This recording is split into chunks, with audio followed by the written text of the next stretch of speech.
I just posted an article to our blog about know, like, trust marketing. And in that article, we talk about having a technician create a video on how to change your own oil. It's been talked about in auto repair marketing circles whether you should teach the how in the content you produce for your auto repair shop.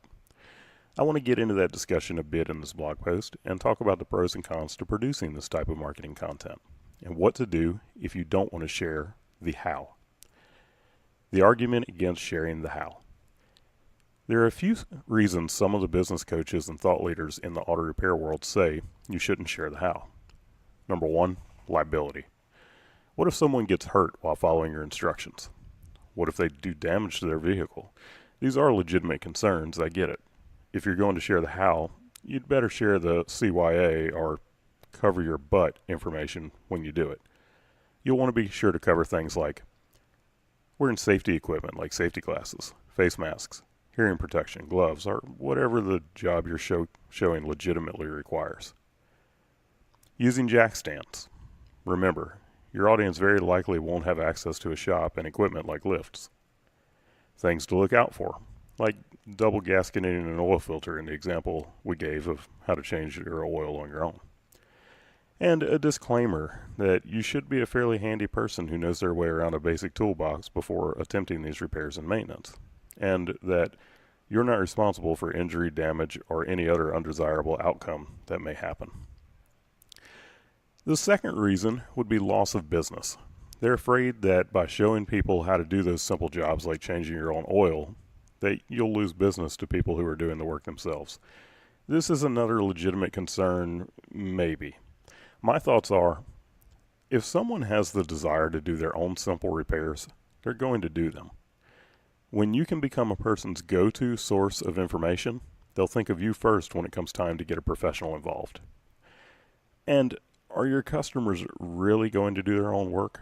There are very few who will, but it's certainly not going to be because you made a video or some other content showing them how. Most of your clients wouldn't dream of doing the work themselves. They know that cars are hot and dirty and they have lots of hard and sharp edges. But that doesn't change the fact that they may be curious and would find it interesting to see what goes into the repair and maintenance of their vehicles. The third reason, you'll attract pain in the butt clients who want to watch over your technician's shoulder as their car is being serviced.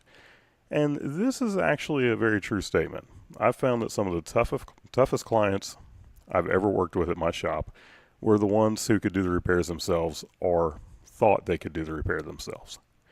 That being said, I've also found these clients to be some of my best sources of referrals. Their friends know that they have knowledge about vehicles and will ask them where they should go to take their car when they need repairs and maintenance. And these people take pride in referring you to their friends. And they're usually only a pain to work with in the beginning when that person is still deciding if they trust you or not. But once that person does decide they trust you, you become very highly respected by them. Some of those clients actually became my friends that I truly enjoyed talking shop with when they came in. I'm sure there are other reasons people come up with for why you shouldn't teach the how, but these are the most common. So by this point, you can probably see where I stand on the subject. I think it's completely ridiculous to be afraid to share the how. As a matter of fact, I'd say that if you fear sharing the how, you're losing a great opportunity to gain people's trust and win new customers for life. Okay, Brian, I hear you, but I still don't want to share the how. What else can I do? Well, that's easy. You share the why. Sharing the why is what you do on more complex repairs anyway.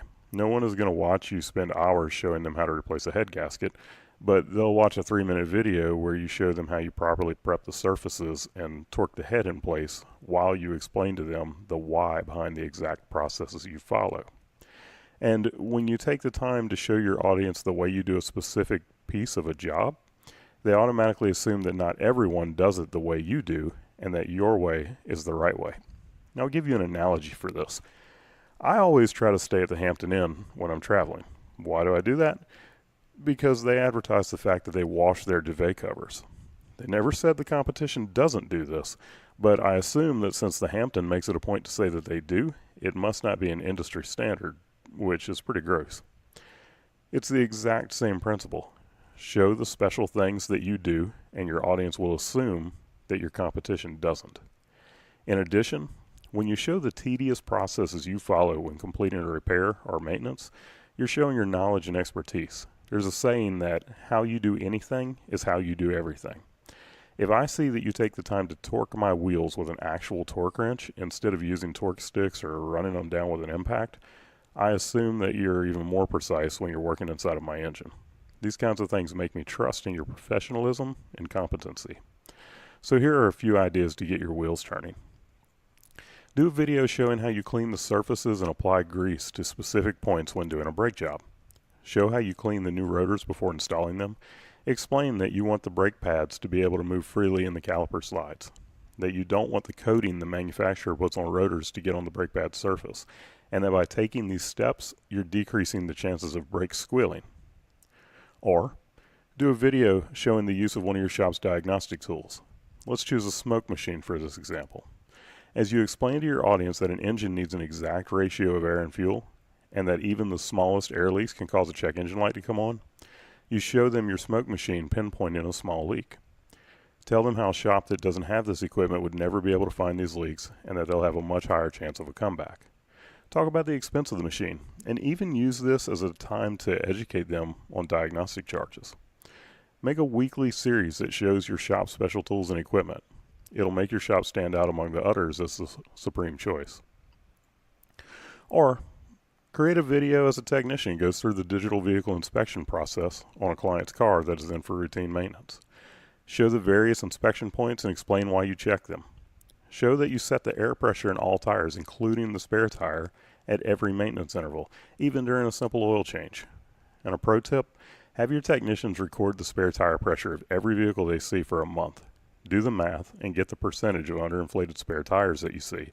And there's your why for that video.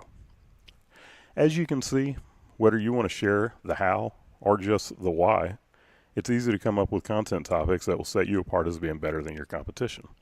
These videos, or whatever type of content you produce, will help people to know, like, and trust you, your staff, and your shop. I personally believe you should be willing to share the how and the why. But whatever you choose to do, just do something.